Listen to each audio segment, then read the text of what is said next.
I never imagined my son's final resting place would become a battleground. When you lose a child, you think the worst pain you'll ever feel is the day you say goodbye. But you learn something cruel about grief. It doesn't end when the casket is lowered. Sometimes, the world finds ways to twist the knife even deeper. My son Daniel was 17.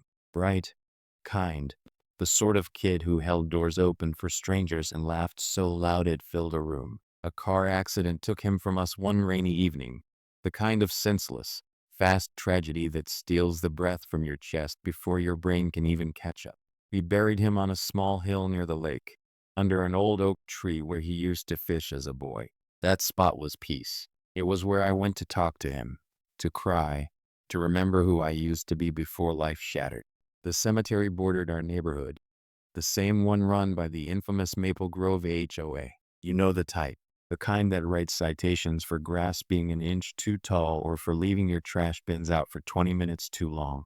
I'd had my run-ins with them before, mostly over small things. But after Daniel passed, I stopped caring. Let them find me. Let them send letters. I was done playing by their little rules. That's when she showed up. Her name was Karen. Yes, really. And she was the new HOA president. The kind of woman who spoke like she was doing you a favor every time she insulted you. She moved in 6 months after Daniel's accident, all smiles and manicured perfection, and immediately started cleaning up the neighborhood. You could hear her voice half a block away barking orders at landscapers or scolding delivery drivers. I stayed out of her way until the morning of Daniel's burial service. The funeral home had arranged a small ceremony by the graveside. Family, a few close friends, quiet music. It was supposed to be peaceful, a chance to let go. But as we gathered around, I noticed a shiny black SUV parked right up against the tree line, half its tires on the grass, right next to Daniel's grave. At first, I thought it was a mistake, maybe a late mourner, someone who didn't know where to park. But when I walked closer, I saw her through the windshield. Karen, sunglasses on, phone in hand, talking loud enough for everyone to hear. I approached her and tapped on the window. She lowered it just enough to speak. Yes, she said, like I was interrupting her at a salon appointment. Ma'am, you're parked on the burial ground, I said quietly. This is a private ceremony. She looked around like she was inspecting the landscaping. Well, there weren't any parking spaces left on the main road, she replied, and this area isn't marked off properly. I'll just be a minute. A minute. That's all my son's burial was to her, an inconvenience in her day. I could barely speak. My wife was behind me, trembling, tears streaming down her face. People began whispering, trying to shield her from the sight of that SUV idling next to Daniel's grave. I told Karen again, this time firmer, please move your car. She sighed, rolled her eyes, and said, you know, if your family followed HOA parking regulations, we wouldn't have this issue. Something inside me broke. Not in anger. Not yet. Just disbelief. How could someone be this cold, this detached from basic humanity? I stepped back, my fists clenched, trying not to make a scene during the service. But she stayed there, engine running, phone in hand, through the entire burial. When we finished, when the last handful of soil hid Daniel's casket, Karen finally put her SUV in reverse and drove off, tires leaving deep tracks in the soft earth. The silence that followed was unbearable. My wife collapsed into my arms, sobbing uncontrollably. I didn't even know what to say. I just held her, staring at the muddy tire prints carved across our son's grave. That night, I filed a complaint with the HOA board. I didn't want revenge. I wanted acknowledgement, an apology, something. But instead, I got a letter in the mail 2 days later. Dear Mr. Hayes, per HOA regulations, vehicles may temporarily park along undeveloped areas during community events or overflow situations. Please refrain from making unsubstantiated accusations against board members. Further defamation may result in legal action. A legal action against me for defending my son's memory. That was the moment grief turned into something else, something sharper, heavier. You don't truly know what injustice feels like until it walks right up to your pain and mocks it. I decided I wasn't going to let it slide. I started documenting everything, photos of the tire marks, witness statements from attendees, even the security footage from the cemetery entrance. The groundskeeper, an older man named Walter, told me quietly that Karen had driven through a staff-only gate that morning. She wasn't supposed to be anywhere near that side of the cemetery. I asked him if he'd be willing to testify. He nodded immediately. That woman's been trouble since day one, he said. But this time, she went too far. Days turned into weeks. I could see Karen around the neighborhood, smiling, waving to neighbors like nothing happened. Every time I saw her car, something twisted in my chest. I kept my head down, knowing the right moment would come. And it did. Because what Karen didn't realize was that desecrating a grave, even accidentally, is a felony in our state. And when it's done willfully, documented, and witnessed, the law doesn't look the other way. I gathered every piece of evidence and walked it straight to the county prosecutor's office. When I laid it on the table, the clerk looked at the photos and said, "Oh my God." That was the first time I'd felt hope in months. The next few weeks became a blur of interviews, hearings, and statements. Karen tried to downplay everything, saying she didn't mean any harm and that the family was overreacting. But she underestimated how serious this was and how far I was willing to go to protect my son's dignity. Because I wasn't just a grieving father anymore. I was a man on a mission for justice. When the investigator called me back, his voice was calm but serious. "Mr. Hayes, we've reviewed the footage and the witness statements. We're moving forward." Those words hit harder than I expected. For months, I'd been carrying a storm inside me, anger, grief, disbelief. And suddenly, someone else was finally willing to see what had been done. The county began interviewing everyone who had been at the burial. Walter, the groundskeeper, told them everything, how she'd driven through the restricted gate, ignored warnings, and argued when he told her to stop. They even pulled HOA emails, where Karen complained about people taking up space near the lake property, as if the cemetery were just another landscaping issue on her to-do list. Word spread fast. Neighbors who'd once smiled politely at her now whispered when she walked past. The HOA board started distancing themselves. One member, a quiet woman named Teresa, showed up at my door one evening, twisting her wedding ring nervously. "I didn't know," she said softly. "I thought the story about the grave was exaggerated. But then I saw the pictures." Her voice cracked.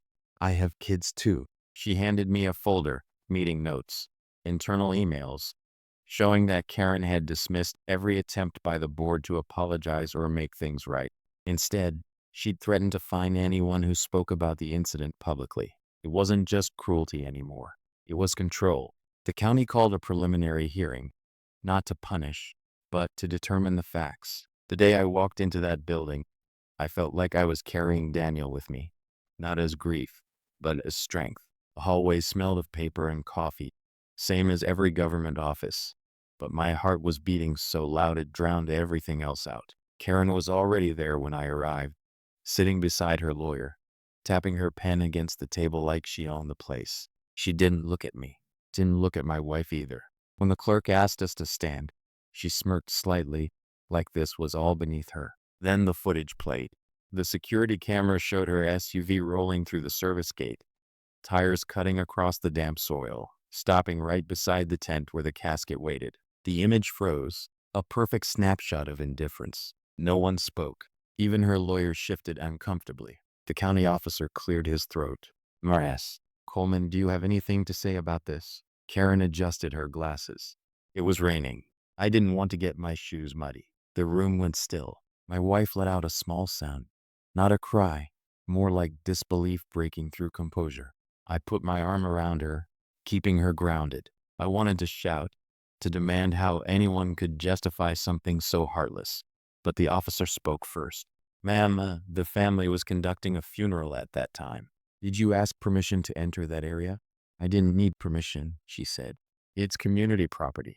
That single sentence changed everything, because she just admitted, on record, that she knew where she was and went anyway. The officer nodded slowly, scribbling notes. "Thank you, Mrs. Coleman.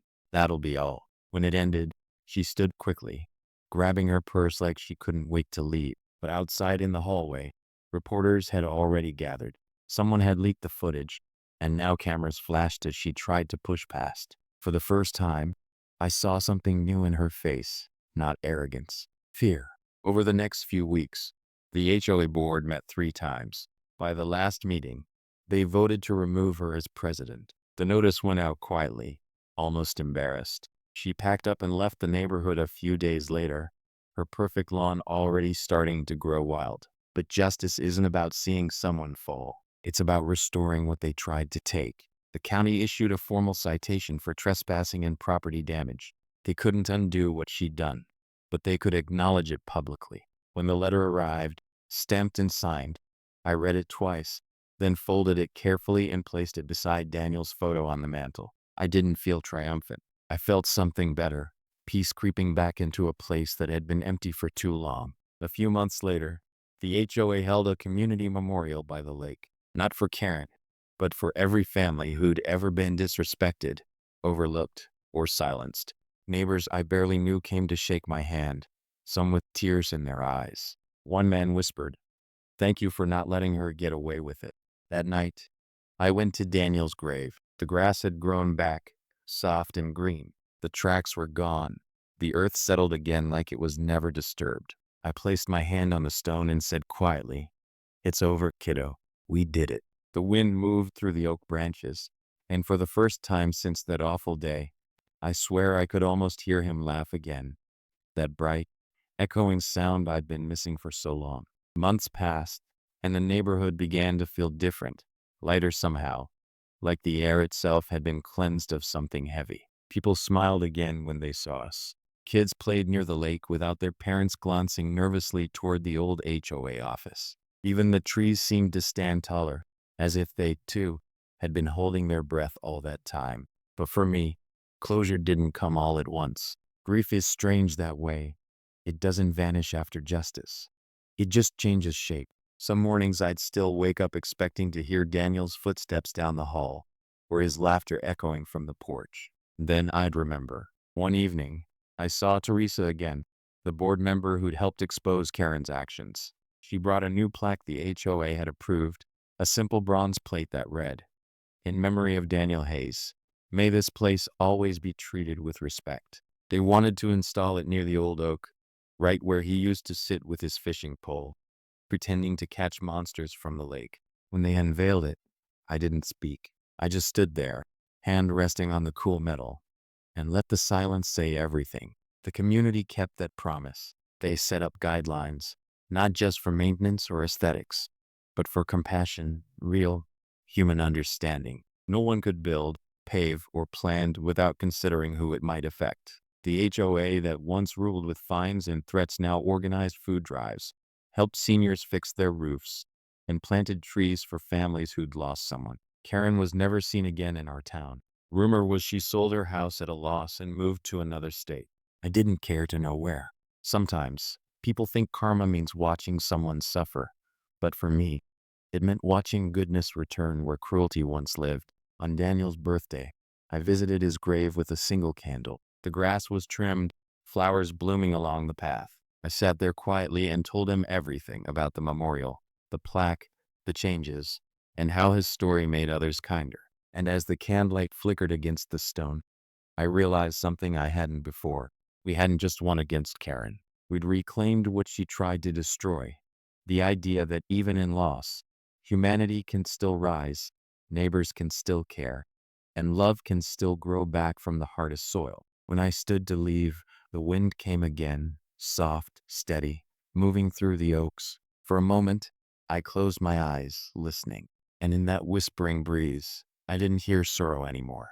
I heard peace. Because justice didn't end in a courtroom. It ended here, beneath the trees, where a father finally got to say goodbye and mean it.